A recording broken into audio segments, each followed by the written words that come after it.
143 అసలు ఒప్పుకోవడానికి, అన్నయ్య డైరెక్ట్ చేయడానికి అంటే ఇంట్లో ఎప్పటినుంచో అడుగుతూ ఉంటే 143 కరెక్ట్‌గా టైంకొచ్చి అలా జరిగిందా? లేకపోతే 143 స్క్రిప్ట్ వచ్చి దీనికి సాయిరామ్ శంకర్ అయితే సెట్ అవుతాడు కాబట్టి పెట్టాడు. అదెలా జరిగిందసలు? లేదండి. అనుకోని చేసింది. హ్మ్. అంటే 'ఇడియట్‌లో' నాకు ఫస్టు అసలు అసలు ఈడి కథ ఏంటి అనేది ఫస్ట్ ఒక వేషం ఇచ్చారు. మా నాన్నకి చేయాలని, హీరోయిన్ చేయాలని, అన్నయ్యకి కూడా అదే. అందుకు అసలు 'ఇడియట్‌లో' ఎలా ఉంటుందని నాకు చిన్న అలవాటు చేశారు. తర్వాత సత్యనంద గారి దగ్గరికి అన్నయ్య పంపించాడు. తర్వాత 143 అన్న కథ ఆయన దగ్గర అంటే నా గురించి రాశాడు. నాకు తెలిసి అర్థమైపోయిందండి. థాట్ ఉండొచ్చు, మళ్ళీ నాకు తగ్గట్టు ఆయన మార్చి ఉండొచ్చు. సో నా తర్వాత అది నా వల్లనే జరిగింది 143. ఓకే. మిమ్మల్ని అనుకున్న తర్వాత కథ పుట్టింది ఉండొచ్చు బహుశా, లేదా ఆల్రెడీ కథ ఉన్న కథని నాకు అడాప్ట్ చేయొచ్చు, అది తెలియదు. కానీ బట్ నన్ను అనుకున్నాడు హీరోయిన్ చేద్దామని అనుకున్న తర్వాతే 143 చేశారు. ఓకే. బట్ చాలా మందికి ఈ మధ్య కొంతమందికి తెలిసింది. బట్ చాలా మంది తెలియని విషయం ఏంటంటే మీరు పూరి గారే అని అనుకుంటారు, కానీ మీకు ఇంకో బ్రదర్ ఉన్నారని ఇక్కడ ఒకసారి దాని గురించి చెప్పండి. ఉమాశంకర్ గణేష్ ఇప్పుడు ప్రజెంట్ ఆయన ఎమ్మెల్యే, వైసీపీ నర్సీపట్నం కాన్స్టిట్యున్సీ ఉంది, వైజాగ్ డిస్ట్రిక్ట్ అండ్ ఇప్పుడు అనకాపల్లి డిస్ట్రిక్ట్ అయింది, దానికి ఎమ్మెల్యే.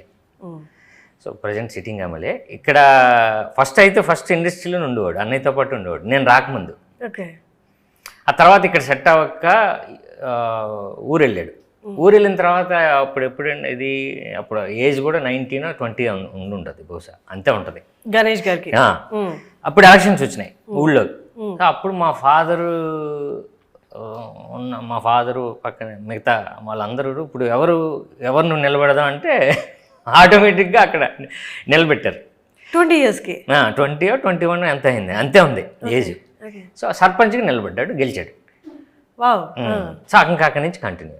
అంటే మీ ఫాదర్ నిలబడాలని అలా ఏం ఆలోచన లేదా? అన్న father municipal government job. So ఆయన నాట్ ఎలిజిబుల్ గవర్నమెంట్ జాబ్ అది. సో ఆయనకి మామూలుగానే పాలిటిక్స్ ఇంట్రెస్ట్ ఉండదు. కాకపోతే అప్పుడు పరిస్థితిని బట్టి మన వైపు నుంచి ఒక్కరి కావాలి అనుకున్నప్పుడు మా గణేష్ని నిలబెట్టారు. అప్పుడు సర్పంచ్ అయిపోయాడు. సర్పంచ్ నుంచి తెలియకుండానే అందులో స్టార్ట్ చేశాడు. సో అంటే కనీసం ఒక 15 years తర్వాత అంత స్ట్రగుల్ అయితే కానీ ఇప్పుడు ఈ పొజిషన్కి రాలేదు. అంతే కదా, పాలిటిక్స్ 15 years మినిమం జరిగింది. అంటే ఒక అన్న పాలిటిక్స్లో అంటే నాకు తెలిసి ఇండియాలో 2 గ్రేటెస్ట్ ప్రొఫెషన్స్, అంటే no offence to the other, correct 2 highly influential professions ఏంటి అంటే ఒకటి సినిమాలు, ఇంకొకటి పాలిటిక్స్. ఈ ఒక అన్న పాలిటిక్స్, ఒక అన్న సినిమాలు. అంటే హౌ ఇట్ ఈస్ అంటే మీకు ఏమనిపిస్తుంటుంది? మన ఇంట్లో కావాల్సినంత ఏ ప్రొఫెషన్స్ కావాలో హై ప్రొఫెషన్స్ 2 ఉన్నాయని. అంటే అన్నయ్య వల్ల ఇది జరిగిందిలేండి. ఇప్పుడు అన్నయ్య ఫస్ట్ ఇక్కడ సెటిల్ అవ్వడం వల్లే గణేష్కి ఆఫర్ వచ్చింది. అంటే ఫ్యామిలీని బట్టి ఆఫర్స్ వస్తాయి కదండి ఇప్పుడు కూడా పాలిటిక్స్లో. ఎవరు వెనక ఏంటి, ఈ ఫ్యామిలీ ఏంటి అన్నది ఒకసారి మనకు సర్వే తర్వాతే ఆఫర్స్ వస్తాయి.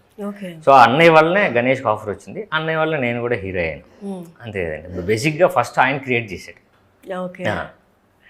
అండ్ వెయ్యి దరువేలో ట్రైలర్ చూశాను. ట్రైలర్లో మీ స్టైల్ మీకుంటూనే ఎక్కడో కొంచెం సటిల్డ్ అండ్ సోబర్నెస్ కూడా కనిపించింది. అంటే ఏది మీరు ట్యూన్ చేసుకున్నారా అలాగా, లేకపోతే డైరెక్టర్ మెచ్యూర్డ్ లెవెల్ వచ్చి ఉంటుంది? ఏది చేయగలది యాక్టింగ్లో మనకు తేడా వస్తుంది. సో కొంచెం నేర్చుకుంటాం. ఇంతకుముందు కన్ఫ్యూజన్ ఉంటుంది, వెంటనే రాదండి. నేను అనుకోవడం ఏంటంటే యాక్టర్ మెచ్యూరిటీ లెవెల్ రావడానికి చాలా ఇయర్స్ పడుతుంది. ఇన్వాల్వ్ అవ్వడానికి ఓకే, ఇవాల్వ్ అవ్వడానికి ఓకే. బట్ దీన్ని చాలా కాన్ఫిడెంట్గా మెచ్యూర్డ్గా చెప్పాలి అనుకున్నది మనకు కొంచెం మెచ్యూరిటీ వస్తేనే, అది కూడా ఏజ్ వస్తుంటేనే మారుతూ ఉంటుంది. సో మనకి చేస్తుండగా నాకు తెలిసి మీరు అన్నట్టు నిజంగా నాకు అనిపించింది ఏంటంటే ప్రీవియస్ ఫిలిమ్స్కి నాకు డిఫరెన్స్ నాకు కూడా అనిపించింది ఏంటంటే సెటిల్డ్గా ఉంది నాకు. అలానే మీ టచ్ ఏం పోలేదు బట్ ఎంత ఉండాలో అంత ఉంది. చిన్న అంటే కాన్ఫిడెన్స్ లెవెల్ మారింది నాకు అర్థం అవుతుందండి. అంటే చూసి చెప్పడం అన్నది ఉంటుంది చూసారా, అంటే చాలా కాన్ఫిడెంట్గా మాట్లాడే స్టేజ్ ఎప్పుడు వస్తుందంటే చిన్న మనకి దాంట్లో ప్రాక్టికల్గా కొంచెం మనం మెచ్యూర్డ్ లెవెల్కి వస్తేనే వస్తుంది. నాకు ఓకే ఈ సినిమాతో ఓకే అదేదో కొంచెం తేడాగా అంటే డెవలప్ అయ్యానే అని నాకు అనిపించిందండి. లేదు అది ఉంది ఈ సినిమాలో. యాజ్ అన్ యాక్టర్ ఇంత గ్యాప్ వచ్చినప్పుడు అసలు ఎలా ఉంటుంది? మీ సంగతే చెప్పండి. నిజంగా అండి, అందరూ గ్యాప్ అని అంటున్నారు. నిజంగానే స్క్రీన్ మీద నేను కనిపించి చాలా 5-6 ఇయర్స్ అయిపోయింది. సో గ్యాప్ ఉంది. బట్ నేను ఆ ఇయర్స్ అంతా నేను షూటింగ్లోనే ఉన్నా. షూటింగ్స్ జరుగుతున్నాయి, మధ్యలో కరోనా వచ్చింది, 6 months ఆపాం, మళ్ళీ సెకండ్ వచ్చింది, మళ్ళీ 6 months ఆపాం. వేరే ప్రాజెక్ట్ ఇప్పుడు దీంతో పాటు ప్యారలల్గా 2 projects రెడీ టు రిలీజ్ అండి. అది అవి కూడా రిలీజ్కి రెడీ ఉన్నాయి. సో వన్స్ ఇది కొంచెం టేక్ ఆఫ్ అయిపోయి మినిమం సినిమా అవుతుంది ఇది అయినా ఆ 2 కూడా వచ్చేస్తాయి. బట్ ఇంత గ్యాప్ రాకూడదు. ఆ 3 films కూడా రావడానికి ప్రాక్టికల్గా పక్కన పెడితే అండి, నేచర్ కూడా అంటే ఈ కోవిడ్, కరోనా ఇవన్నీ రావడం వల్ల గ్యాప్లో జరిగింది. బట్ నేను స్క్రీన్ మీద కనిపించి ఇన్ని ఇయర్స్ పట్టింది. బట్ ఎంత అయినా సరే ఫస్ట్ నేను ప్రిపేర్ అవ్వాలి దానికి. అంటే నేను బేసిక్గా కొంచెం ఏదైనా లైట్గా తీసుకుంటాను.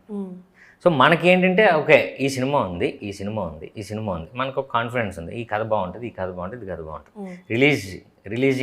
రిలీజ్ అయితే మనకు ఉపయోగపడుతుంది అన్నది నేను ఫిక్స్ అయిపోతాను. సో ఈ గ్యాప్లో అది కాకుండా నా పర్సనల్గా నాకు ఇంట్రెస్ట్ ఏంటంటే, మీరు అన్నారు కదా ఏం చేసేవారు అన్నది చాలా ఉంటుంది. బట్ ఈ 5 yearsలో నేను నాకు నచ్చిన పని ఒకటి చేసుకున్నాను. అంటే నేను నేర్చుకున్న జాబ్ ఏంటంటే ఫస్ట్ అన్నదే అసిస్టెంట్ డైరెక్టర్ చేశాను. సో అప్పటి నుంచి నాకు అలవాటు అయింది ఏంటంటే స్క్రిప్ట్ రైటింగ్ అని నాకు అలవాటు బాగా. బట్ అదొకటి నన్ను ఎంగేజ్ చేసింది. మీరు స్క్రిప్ట్ రాసారా ఈ గ్యాప్లో? ఏదో ఒకటి నడిచిందండి. ఇప్పుడు మాట్లాడలేం, ఎందుకంటే ఇది ఏం చేశాను అన్నది రేపు పొద్దున్న అది నేను మెటీరియలైజ్ అయితే అది దాని గురించి చెప్పొచ్చు. ఇది నేను అప్పుడు చెప్పేశారు ఆల్రెడీ కదండి. నేను ఎంగేజ్ అయ్యే ఉన్నాను. బట్ షూటింగ్లో చాలా గ్యాప్స్తో చేశాను. బట్ నా వర్క్తో చిన్న ఎంగేజ్ అయ్యాను, ప్రిపేర్ అయ్యాను. ఓకే మనకి ఎంత టైం పడుతుంది, బట్ ఎంత టైం పట్టినా మనం కొడతాం. ఈ రెండు నేను ఫిక్స్. సో దానివల్ల ఏమవుతుందంటే కొంచెం మనం అంటే దాని గురించి ఆలోచించి అది ఎలా జరుగుతుంది, ఏం జరుగుతుంది ఏంటి అన్న టెన్షన్ తీసుకోలేదు. అసలు రాదు నాకు, అసలు రాదు. నేను ఆ థాటే రానవును. నేను అంటే బేసిక్గా నేను అంటే థాట్ని కట్ చేస్తాను, రానవును అసలు కంటిన్యూ చేయరా, అసలు రాదు అసలు నా దగ్గరికి. అంటే మనకు అంటే అక్కడ ఉన్న సిచ్యువేషన్ బట్టి మనకి ఆ థాట్ మనకు వస్తూ ఉంటుంది, ఆలోచన వస్తుంది అనేలోపు దాన్ని రానవును ఇక్కడికి. కానీ నాకు తెలిసి సినిమా ఇండస్ట్రీలోనే మీకు ఎక్స్పోజర్ వచ్చింది, లైఫ్ని చూసింది అని కూడా చెప్పొచ్చు కదా. కానీ ఇక్కడే ఉన్నప్పుడు, ఇక్కడ చూస్తున్నప్పుడు ఫ్రెండ్స్ అందరు కూడా ఇక్కడే ఉంటారు. మరి బయటికి వెళ్ళి వాళ్ళని కలుస్తున్నప్పుడు వేరే వాళ్ళకైనా ఇంకేమైనా క్వశ్చన్లు అడుగుతారేమో, కానీ యాక్టర్ మాత్రం ఒకటే క్వశ్చన్ అడుగుతారు, నెక్స్ట్ ఏంటి, అంతే కదండి.